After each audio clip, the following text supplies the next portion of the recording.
টানা কয়েকদিনের প্রবল বর্ষণের পর ১ সেপ্টেম্বর ভয়াবহ ভূমিধসের ঘটনা ঘটেছে সুদানের দারফুরে। এই ভূমিধসের ভয়াবহতা এতটাই বেশি ছিল যে ধ্বংস হয়ে গেছে পুরো একটি গ্রাম, মারা গেছেন অন্তত ১,০০০-এরও বেশি মানুষ। এই তথ্য নিশ্চিত করেছে এলাকাটির নিয়ন্ত্রণকারী বিদ্রোহী সংগঠন সুদান লিবারেশন মুভমেন্ট। আল জাজিরার খবরে বলা হয়েছে, দারফুরের মাররা পর্বতমালা এলাকায় এই ভয়াবহ দুর্ঘটনাটি ঘটেছে। এতে তারাসিন নামের একটি গ্রাম সম্পূর্ণ ধ্বংস হয়ে গেছে।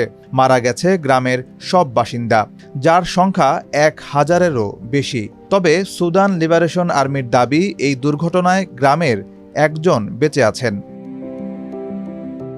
এদিকে মরদেহ উদ্ধারে জাতিসংঘ ও আন্তর্জাতিক ত্রাণ সংস্থাগুলোকে এগিয়ে আসার আহ্বান জানানো হয়েছে। তা না হলে মরদেহ উদ্ধার সম্ভব হবে না বলেও জানিয়েছে সংগঠনটি।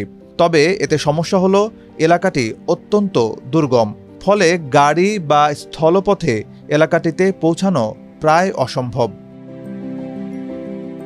ভূমিধসের শিকার হওয়া এলাকাটি নিয়ে আল জাজিরার স্থানীয় সাংবাদিক মোহাম্মেদ ভাল জানিয়েছেন, যুদ্ধের সময় এলাকাটিতে অনেকেই আশ্রয় নেয়, আর এখন সুদানে যুদ্ধ চলমান থাকায় গ্রামগুলোতে মানুষের সংখ্যা অনেক বেশি।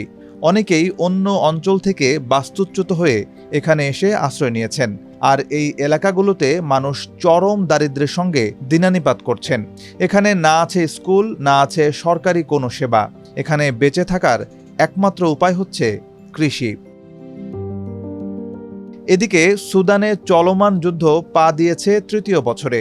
উত্তর দারফুরে সেনাবাহিনী ও আধা সামরিক বাহিনী র্যাপিড সাপোর্ট ফোর্সেসের মধ্যে সংঘর্ষ চলছে।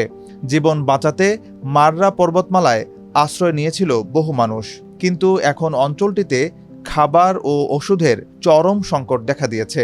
আর এর মধ্যে নতুন করে ভয়াবহ মানবিক সংকট তৈরি করেছে এই ভূমিধসের ঘটনা।